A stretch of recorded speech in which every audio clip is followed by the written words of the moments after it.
سيدنا وسندنا وحبيبنا ونبينا ومولانا ومولانا وملجانا محمدا عبده ورسوله أرسله بالحق بشيرا ونذيرا وداعيا إلى الله بإذنه وسراجا منيرا صلى الله عليه وعلى آله وأصحابه وأزواجه وأهل بيته وبارك وسلم تسليما كثيرا كثيرا.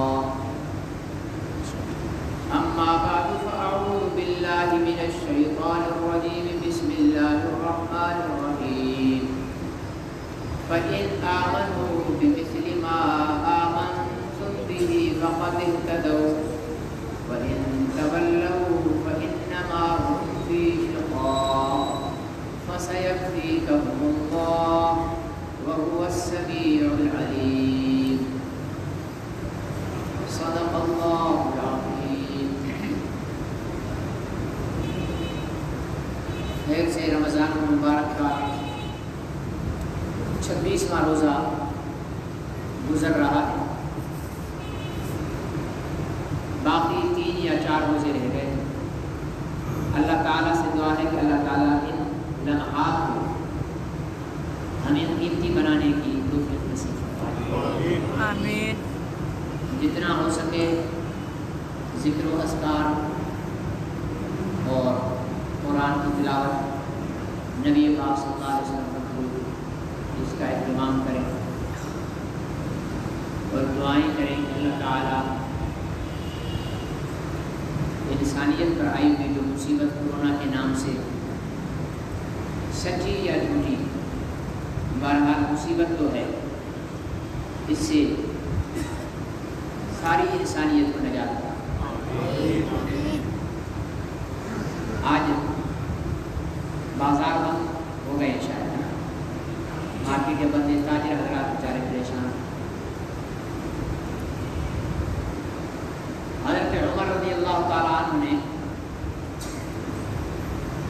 ایک قانون بنایا تھا کہ جو بچہ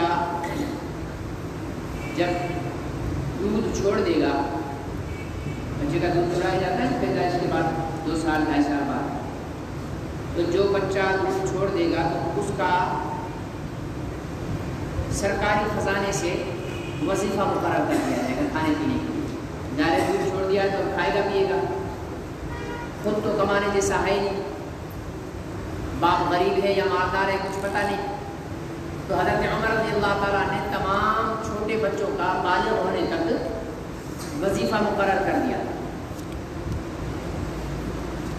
اچھا، انسان لالچی تو ہوتا ہے. ماؤں نے پھر کیا کیا کہ 30 مہینے ہوتا ہے رضاعت کی، دودھ پلانے کی مدت ہوتی ہے 30 مہینے. تو ماؤں نے کیا کرنا شروع کر دیا کہ وہ وقت سے پہلے دودھ چھڑانا شروع کر دیا تاکہ وظیفہ شروع ہو جائے، پیسے آنا شروع ہو جائیں. تو بچوں کے لیے تکلیف دہ چیز ہوتی ہے دودھ کا چھوڑنا، یہ مائیں جانتی ہیں، ٹھیک ہے نا، کہ بچوں کو دودھ کتنی پریشانی سے چھڑوایا جاتا ہے. تو بچوں کا رونا، چیخنا، چلانا. تو حضرت عمر رضی اللہ تعالیٰ عنہ کی اہلیہ نے حضرت عمر سے کہا کہ آپ کیوں ظلم کر رہے ہیں؟ کہا میں نے کیا ظلم کیا؟ کہا کہ آپ نے بچوں کے لیے جو یہ وظیفہ مقرر کیا ہے، یہ دودھ چھڑانے کے بعد کچھ مقرر کیا ہے. اب آپ نے دودھ چھڑانے کے بعد وظیفہ مقرر کیا ہے، مائیں پیسے کی لالچ میں، وظیفے کی لالچ میں دودھ جلدی چھڑانا شروع کر دیتی ہیں اور بچے بیچارے جو ہے وہ کمزور رہ جاتے ہیں. تو حضرت عمر رضی اللہ تعالیٰ عنہ نے فوراً اعلان کر دیا کہ آج کے بعد بچے کے پیدا ہوتے ہی اس کا وظیفہ شروع ہو جائے گا، بچوں کا دودھ نہ چھڑایا جائے. ایک فقیر بوڑھا مانگتا ہوا آ رہا تھا مدینہ منورہ. حضرت عمر نے بھیک مانگنے پر پابندی لگائی ہوئی، سزا مقرر تھی. ضعیف بوڑھا، حضرت عمر گزرے تو اسے بلا لیا، بڑا ادھر آؤ. کوڑا تو ساتھ رکھتے تھے نا حضرت عمر، سزا دینے کے لیے نقد سزا ہوتی تھی. خود ہی جج تھے، خود ہی عدالت تھے، خود ہی جو ہے سب کچھ خود ہوتے تھے. اسے کہا تجھے پتہ نہیں ہے میں نے پابندی لگائی ہے بھیک مانگنے پر؟ کون ہے تو؟ کہنے لگا امیر المومنین میں عیسائی ہوں، جب تک جوان تھا کماتا تھا اور اسلامی حکومت کو جزیہ جمع کراتا تھا. جزیہ ہوتا ہے وہ ٹیکس جو غیر مسلم اسلامی حکومت کے خزانے میں جمع کراتے ہیں کہ آپ ہماری حفاظت کریں, ہماری جان اور مال کی حفاظت حکومت کے ذمے ہے. وہ ایک مخصوص ٹیکس ہوتا ہے غیر مسلموں کے لیے, اس کو کہتے ہیں جزیہ. تو کہنے لگے امیر المومنین خود کھاؤں نہ کھاؤں, اب تو بوڑھا ہو گیا ہوں, کمانے جیسا ہوں نہیں, خود کھاؤں نہ کھاؤں لیکن جزیہ تو دینا پڑے گا نا. اب جزیہ پورا کرنے کے لیے بھیک مانگ رہا ہوں. تو حضرت عمر رضی اللہ تعالیٰ عنہ کی ایک خاص ادا تھی, فوراً اپنی داڑھی کو پکڑ لیتے تھے, کہتے تھے عمر تو بڑا ظالم ہے, کیا کر دیا تو نے, یہ اس بیچارے کو بھیک مانگنے پر مجبور کر دیا. فوراً جا کر اعلان کر دیا کہ آج کے بعد جتنے بھی معذور, ضعیف, بوڑھے, کمانے سے لاچار غیر مسلم ہیں سب کا جزیہ معاف. یہ میں نے اس لیے بتایا کہ آج تاجر برادری بیچاری بہت پریشان کر رہی ہے, ٹھیک ہے نا. ان لوگوں نے بھی کمانا ہے, بچوں کا پیٹ پالنا ہے. حکومت نے بند کر دی دکانیں, بھائی بند کر دو, پورے سال کے لیے بند کر دو, لیکن آپ کو یہ دکانیں بند کروانے کا حق تب ہے جب ایک ایک تاجر, مزدور, ٹھیلے والے کے گھر پہ پورے سال کا خرچہ پہنچا دو. صحیح ہے نا؟ خرچہ پہنچانے کے بعد میرے خیال سے دکان کھولنے والا پاگل ہی ہوگا تاجر. ہاں, میری دکان ہو, مجھے کیا ضرورت پڑی ہے, میرے کو 1 سال کا ایڈوانس مل چکا ہے, میں ماہانہ میری انکم جو ہے وہ 50,000 روپے ہے, ٹھیک ہے نا. میرے 6 لاکھ روپے گورنمنٹ نے مجھے دے دیے ہیں کہ مولوی صاحب یہ 6 لاکھ روپے آپ رکھیں, اپنے گھر کا خرچ چلائیں, بیماری پھیلی ہوئی ہے, خدا کے لیے دکان نہ کھولنا. میں تو اچھلتا کودتا تالا لگا کے گھر آ جاؤں گا. مجھے کیا ضرورت پڑی ہے گرمی میں, روزے میں دکان کھولنے کی, ٹھیلے لگانے کی. اور اگر یہ نہیں کر سکتے ہو نا, تو وہ ایک درویش تھا, درویش, اس کے پاس کمبل تھا, تو دوسرا ایک بندہ اس کے پاس گیا تو اس کے پاس کمبل نہیں تھا, ٹھیک ہے نا جی. تو اس نے اپنا کمبل اتار کر اس کو دینا چاہا, تو اس نے کہا نہیں کہ نہیں, یہ آپ ہی پہن کر رکھو, میں نہیں پہنوں گا. بہت منت کی, نہیں مانا, تو اس درویش نے بھی کمبل اتار کر پھینک دیا. ارے بھائی یہ کیا کیا, بھائی تم لیتے نہیں ہو, تمہیں اکیلا سردی میں ٹھٹرتا مجھ سے برداشت ہوتا نہیں ہے, تو میں نے اپنے نفس کو مار دینے کے لیے کہہ دیا چلو میں بھی اسی کی طرح ٹھٹر لوں, اس کی دکھ میں تو شریک ہو جاؤں ساتھ. تو اگر تم یہ بھی نہیں کر سکتے ہو, ٹھیک ہے نا جی, ان کو, تو پھر تم ایسا کر لو کہ آرمی چیف جسٹس, وزیر اعظم, تمام گورنر, صوبوں کے چیف جسٹس, پولیس اہلکار, رینجرز, آرمی کے سپاہی, سب کی 22ویں گریڈ سے لے کر 1 گریڈ تک جتنے بھی سرکاری ملازمین ہیں, جب تک دکانیں بند کرو سب کی تنخواہیں بند کرو. صحیح ہے, پھر دیکھتے ہیں کون دکان بند کرواتا ہے. خود کھاؤ ٹھاٹ باٹ سے. ایک سپریم کورٹ کا جج ریٹائر ہوتا ہے, اس کو ساری زندگی 8 لاکھ روپے ماہانہ پینشن ملتی ہے, ظلم نہیں ہے. اور تاجر بیچارے پر مارے کہ دکان بند کرا دو. چلو ہم نے مان لیا کرونا ہے, ٹھیک ہے, بیماری ہے, تو اس کا یہ طریقہ ہے قوم کو بھوکا مارو. جو بیماری سے نہیں مر رہا ہے اس کو بھوکا مارنا شروع کر دو, ٹھیک ہے نا. ویسے ہی ماشاءاللہ ہمارے ملک کے حالات بہت اچھے چل رہے ہیں. ابھی 3-4 دن پہلے میرے پاس ایک کلپ کسی دوست نے بھیجا, وہ سرحد کے قبائلی علاقے میں کسی نے اپنی 4 غربت کی وجہ سے 4 بچیوں کو ذبح کر دیا اور خود کو مار دیا. حالات ملک کے یہ لگے پڑے ہیں, اور تم جو 2 ٹکے کمانے والا ہے اس پر بھی تالا لگا رہے ہو. یا تو ان کے دکھ میں سب روڈ پر آ جاؤ, نہیں تو پھر ان کی ضروریات کو پورا کرو. بس صورت دیگر میں مسجد میں قرآن سامنے رکھ کر فتویٰ دے رہا ہوں کہ یہ لاک ڈاؤن ناجائز ہے, ناجائز ہے, ناجائز ہے. یہ دوسروں کے رزق پر ڈاکہ ڈالنا ہے, یہ غریبوں کو مارنا ہے. اگر لاک ڈاؤن کے جائز ہونے کی فتویٰ لینا چاہتے ہو تو ان کے جتنے دن کے لیے تم دکانیں بند کرانا چاہ رہے ہو اتنے دن کا خرچ ان کا ڈیلی کا ہر آدمی سے پوچھو، اور حکومت کے لیے کوئی مشکل نہیں ہے۔ آج کل ایک ایک شہری کا ڈیٹا نادرا کے پاس موجود ہے، سمجھے نا، سب ریکارڈ حکومت کے پاس موجود ہے، ہر ایک شہری۔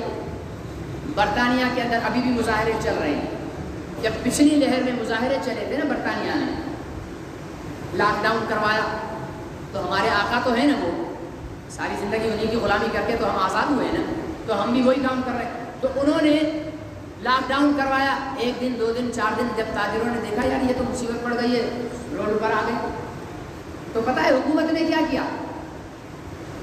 وہ ہمارے آقا ضرور تھے لیکن ہمارے موجودہ حکمرانوں سے لاکھ درجہ اب بھی بہتر ہیں، اپنی رعایا کے انہوں نے جتنے 3 مہینے غالباً 3 مہینے کا ایک ایک شہری کا خرچہ اس کے گھر پہ بھجوا دیا، اور جو جو شہری بیمار ہے کسی اور بیماری میں بھی تو ڈاکٹروں کی ذمہ داری لگا دی کہ ایک ایک شہری کے گھر جاؤ، اس کو میڈیسن دو، اس کا چیک اپ کرو، اور اس کو جس طرح گھر میں اسپتال میں ٹریٹ کیا جاتا ہے اس طرح اس کو گھر میں ٹریٹ کرو، باہر نہیں نکلنے دو۔ سارے برطانوی چپ کر کے گھروں میں بیٹھے۔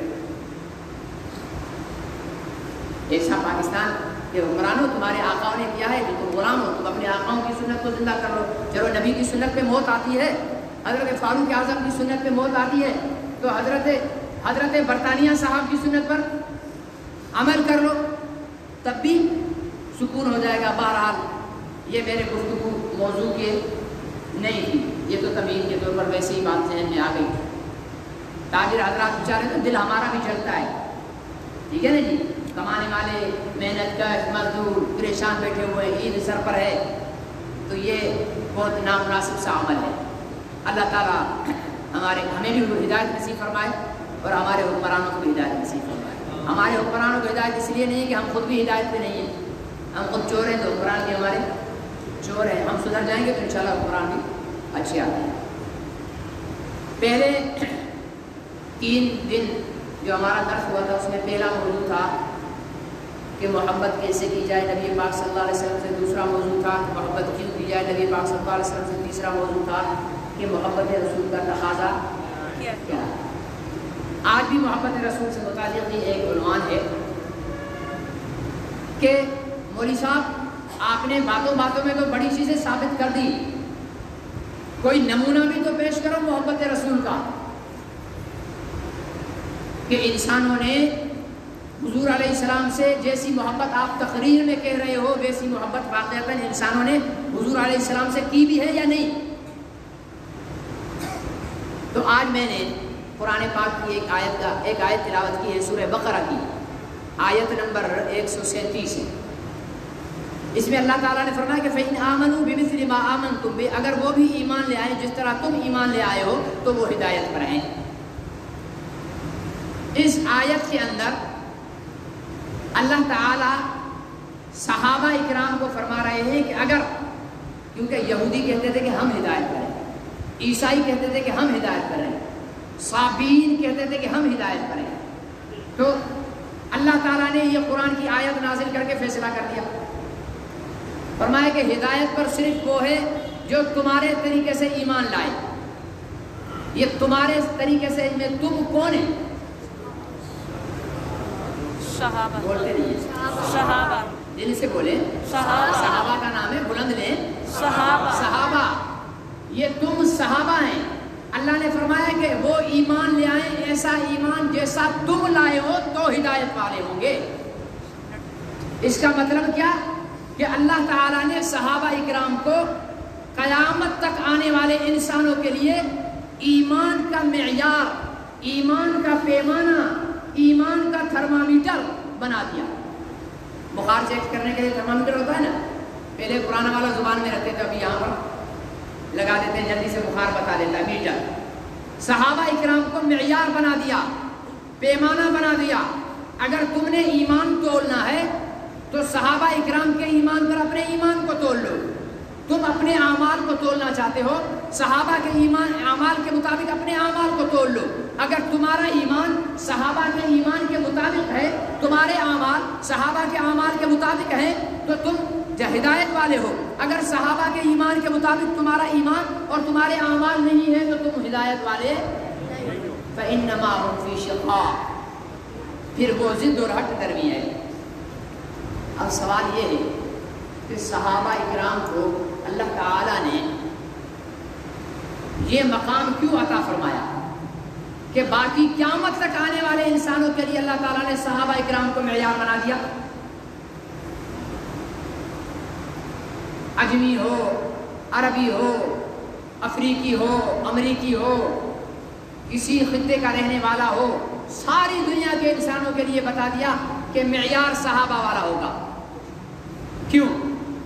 علماء اکرام نے لکھا ہے، تفاسیر میں لکھا ہے، فقہ کی کتابوں میں لکھا ہے کہ صحابہ اکرام کو یہ مقام، صحابہ اکرام کو یہ مقام، کیا مقام؟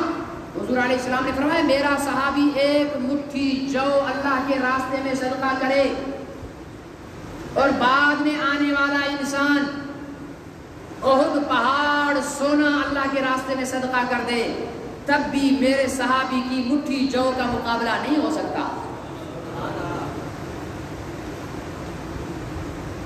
کیوں؟ ایسی کیا بات ہے؟ حضرت پیران پیر عبد القادر جیلانی رحمۃ اللہ علیہ سے کسی نے پوچھا کہ عمر بن عبد العزیز افضل ہیں یا امیر معاویہ افضل ہیں؟ عمر بن عبد العزیز صحابی نہیں ہے، ٹھیک ہے نا، مسلمانوں کے خلیفہ ہیں، اور امیر معاویہ جلیل القدر صحابی ہیں۔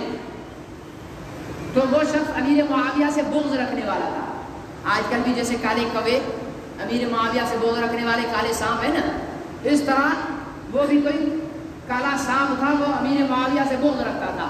تو وہ ایسے ہی پوچھنے کے لیے آ گیا۔ آپ لوگ بھی کبھی کبھی آ جاتے ہیں نا دوسرے کے بغض میں مولوی سے فتویٰ لینے کے لیے، تو اسی طرح وہ شخص بھی حضرت پیران پیر عبد القادر جیلانی رحمۃ اللہ علیہ کے پاس آ گیا، حضرت بتائیں کہ عمر بن عبد العزیز افضل ہے یا امیر معاویہ؟ حضرت پیران پیر عبد القادر جیلانی رحمۃ اللہ علیہ سمجھ گیا کہ یہ منحوس شخص کیا مجھ سے کہوانا چاہتا ہے۔ فرمایا تو عمر بن عبد العزیز اور امیر معاویہ کی بات کرتا ہے؟ سن، سب سے ادنا صحابی، ٹھیک ہے نا، سب سے ادنا صحابی، صحابہ میں مراتب ہے نا، سب سے کم مرتبے والا صحابی، ادنا سے ادنا صحابی، جس گھوڑے پر بیٹھ کر جہاد کے لیے نکلا اس کے گھوڑے نے زمین پر کھر لگائے، ان کھر لگانے سے تاپ سے مٹی اڑی، گرد و غبار اڑی، وہ گرد و غبار اس کے گھوڑے کے نتنوں میں گئی، اس کے گھوڑے کے ناک کا پانی اور گھوڑے کے کھروں سے اٹھنے والی گرد و غبار مل کر ایک کچرا اور گندگی بن گیا۔ فرمایا کہ صحابی کے گھوڑے کے ناک کی گندگی بھی عمر بن عبد العزیز سے افضل ہے۔ اتنا مقام ہے صحابہ کا۔ کیوں؟ علماء نے لکھا ہے کہ یہ صحابہ کو مقام نماز کی وجہ سے نہیں ملا ہے۔ ایسا ہو سکتا ہے کہ کسی صحابی نے ایک بھی نماز نہیں پڑھی، ایسے صحابی ہیں۔ ایک صحابی آئے جنگ میں، یا رسول اللہ میں کلمہ پڑھتا ہوں، پہلے کلمہ پڑھوں یا کافروں سے لڑوں؟ آپ نے فرمایا کلمہ پڑھو پھر جاؤ کافروں سے لڑو۔ کلمہ پڑھا، کافروں سے لڑے، شہید ہو گئے۔ نماز کوئی نہیں پڑھی، روزہ کوئی نہیں، قرآن کی تلاوت کوئی نہیں، کچھ بھی نیکی نہیں کی، کلمہ پڑھا، جہاد کیا، شہید ہو گئے۔ لیکن اس کے بعد اس صحابی سے نمازیں تو ہماری زیادہ ہوں گی نا، یا نہیں ہوگی؟ ہم نے روزے بھی رکھے، ہم نے جو ہے قرآن بھی پڑھا، تراویح بھی پڑھی، نمازیں بھی پڑھی، صدقے بھی کیے، زکاتیں بھی دی، لیکن اس صحابی کی پیر کی خاک کو بھی ہم نہیں پہنچ سکتے۔ اس صحابی کی پیر کی خاک کو بھی نہیں۔ کیوں؟ علماء نے لکھا ہے اس لیے کہ صحابہ اکرام نے حضور علیہ السلام سے جو محبت کی ہے نا، وہ محبت بعد میں آنے والے کسی انسان کو نصیب نہیں ہو سکتی۔ نبی پاک کی محبت نے صحابہ اکرام کو بلند کیا ہے۔ نبی پاک کی محبت کو صحابہ اکرام نے کو بلند کیا، صحابہ اکرام کو۔ ایک حضرت عباس رضی اللہ تعالیٰ عنہ کا مکان تھا، ان کا پرنالہ لگا ہوا تھا گلی میں. تو حضرت عمر وہاں سے گزرے تو ان کو پانی کے چھینکے لگے. حضرت عمر فوراً غصہ ہوئے، پرنالے کو نکالو، اس کو نکلوا دیا. حضرت عباس رضی اللہ تعالیٰ عنہ کو پتہ چلا کہ یہ پرنالہ کس نے نکالا ہے، تو کہا گیا کہ جی امیر المومنین نے نکالا ہے. حضرت عباس حضرت عمر کے پاس ہے، فرمایا کہ امیر المومنین مجھے اس کا اعتراض نہیں کہ آپ نے پرنالہ نکال دیا ہے، لیکن پتہ ہے یہ پرنالہ فٹ کس نے کیا تھا، یہ پرنالہ یہاں لگایا کس نے تھا. فرمایا یہ محمد رسول اللہ صلی اللہ علیہ وسلم نے اپنے ہاتھوں سے لگایا تھا. حضرت عمر کی چیخ نکل گئی، فوراً دوڑے بیٹھے. فرمایا کہ میرے کندھوں پر کھڑے ہو کر اپنے ہاتھوں سے اس پرنالے کو وہیں پر لگاؤ. امیر المومنین تھے، 22 لاکھ مربع میل کے حاکم تھے، لیکن نبی پاک سے محبت اتنی تھی کہ جب پتہ چلا کہ یہ چیز نبی پاک نے اپنے ہاتھوں سے لگائی ہے، دوڑ کر جا کر اپنے کندھوں پر سوار کرا کے اس پرنالے کو وہیں پر لگایا. یہ وہ محبت تھی. حضرت بی بی سمیہ، یہ میں آپ کو مثال دے رہا ہوں، نمونہ پیش کر رہا ہوں کہ حضور علیہ السلام سے محبت کیسے کی گئی ہے. بی بی سمیہ، کافروں نے کہا کہ کلمہ پڑھنا چھوڑ دو.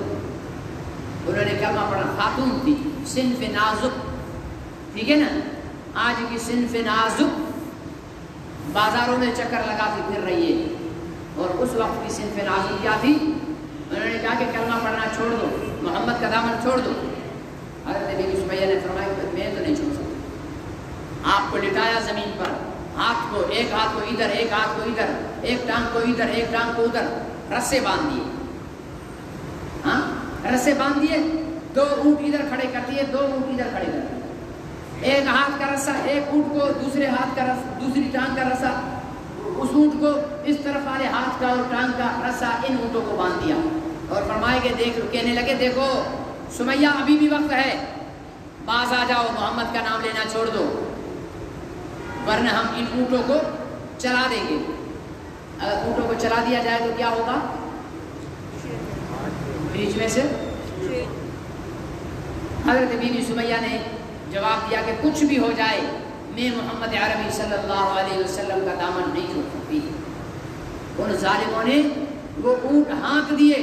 حضرت بی بی سمیہ کے جسم کے 2 ٹکڑے ہو گئے، لیکن آنے والی دنیا تک، قیامت تک کے انسانوں کو بتا دیا کہ لوگوں، میں صنف نازک ہو کر بھی محمد عربی صلی اللہ علیہ وسلم کے لیے اپنی جان دے سکتی ہوں، تو تم مردوں کے اوپر تو اور زیادہ ذمہ داری ہے محمد عربی کے لیے.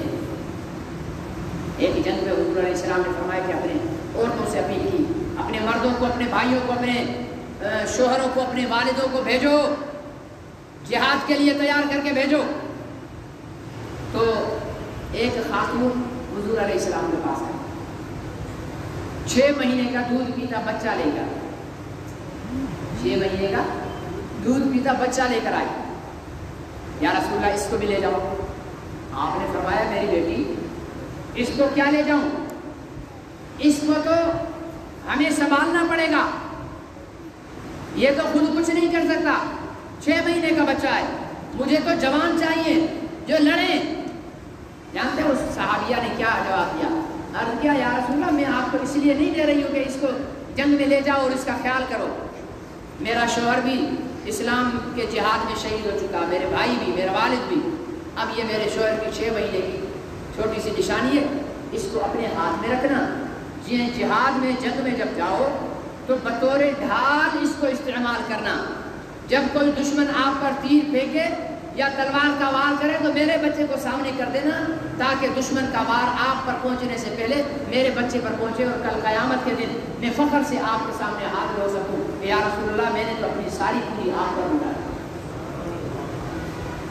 یہ صحابہ کرام وہ کوئی لوہے کے بنے ہوئے لوگ نہیں تھے، ان کے رگوں میں بھی یہی خون دوڑتا تھا جیسا ہمارے رگوں میں لال والا خون دوڑتا ہے. ان کے رگوں میں سونے کا خون نہیں دوڑتا تھا، ان کی ہڈیاں فولاد کی نہیں تھی، ان کا گوشت فولاد کا بنا ہوا نہیں تھا، ان کے بھی جب کٹ لگتا تھا تو خون نکلتا تھا. وہ ہم سے سادہ کھاتے تھے، سادہ پہنتے تھے، ہم ان سے اچھا کھاتے ہیں اور اچھا پہنتے ہیں، لیکن افسوس کی بات یہ ہے کہ دین میں وہ بہت آگے تھے، ہم دین میں بہت پیچھے۔ وہ نبی پر قربان ہونے کے لیے بہت آگے تھے، ہم نبی پر قربان ہونے کے لیے بہت پیچھے۔ ایک صحابی رسول تھے، ان کا نام تھا حضرت خباب، ان کو گرفتار کیا گیا، گرفتار کر کے ان کو موت کی سزا دینے کا فیصلہ کیا گیا۔ اب جب وقت آیا تو سولی تیار کی گئی، حضرت خباب سے پوچھا گیا کہ کوئی آخری خواہش ہو، تو حضرت خباب رضی اللہ تعالیٰ نے عرض کیا کہ میں 2 رکعت نماز پڑھنا چاہتا ہوں، میری آخری خواہش ہی ہے۔ حضرت خباب نے 2 رکعت نماز پڑھی، لیکن بہت جلدی پڑھی، جلدی پڑھ کر فرمانے لگے کافروں سے کہ نماز میں مزہ بہت آ رہا تھا، لیکن میں نے مختصر اس لیے کر دی کہ کہیں تم یہ نہ سمجھنے لگ جاؤ کہ محمد کا غلام موت کی سزا سے ڈر کر نماز لمبی کرنے لگا ہے، اس لیے میں نے چھوٹی نماز پڑھی ہے، مجھے موت کا کوئی ڈر نہیں ہے۔ تختہ دار پر کھڑا کیا گیا، پھندا ڈالا گیا، ہاتھ باندھے گئے، پیر باندھے گئے، پھر کافر تو کافر ہوتا ہے نا، خبیث، وہ تو مسلمان کو اذیت دینا چاہتا ہے۔ ایک کافر نے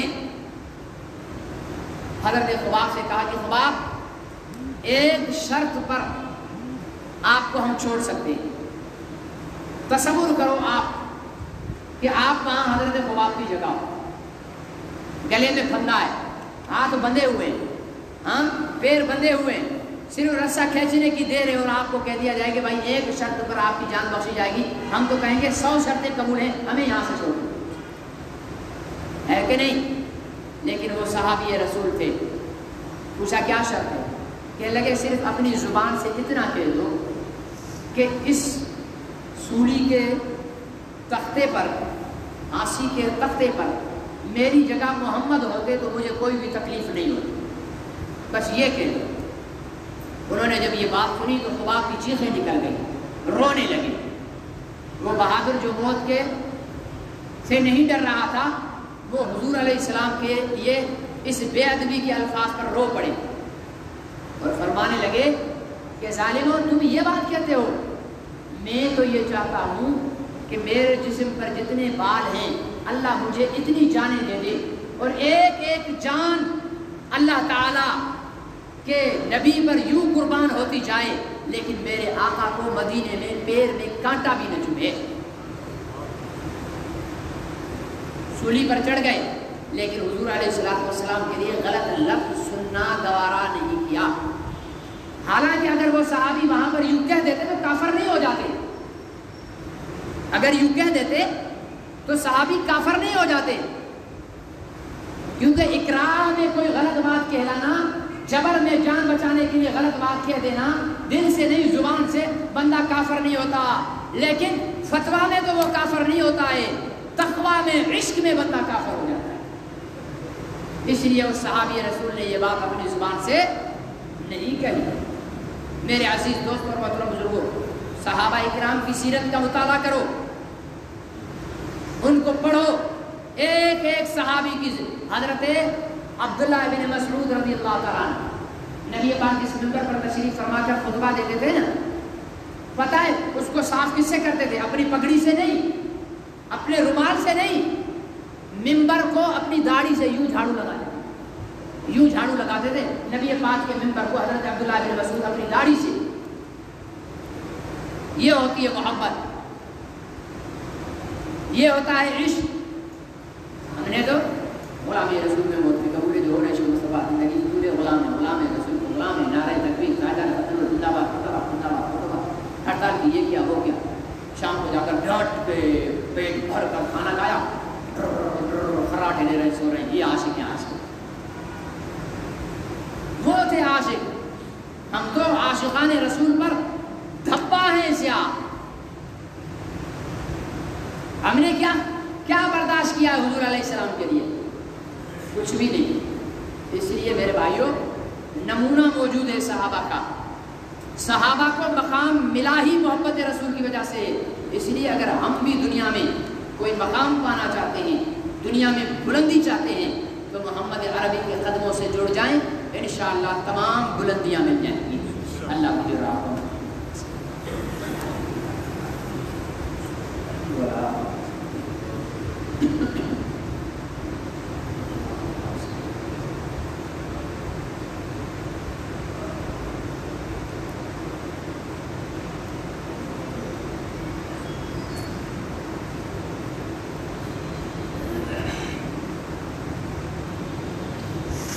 سلام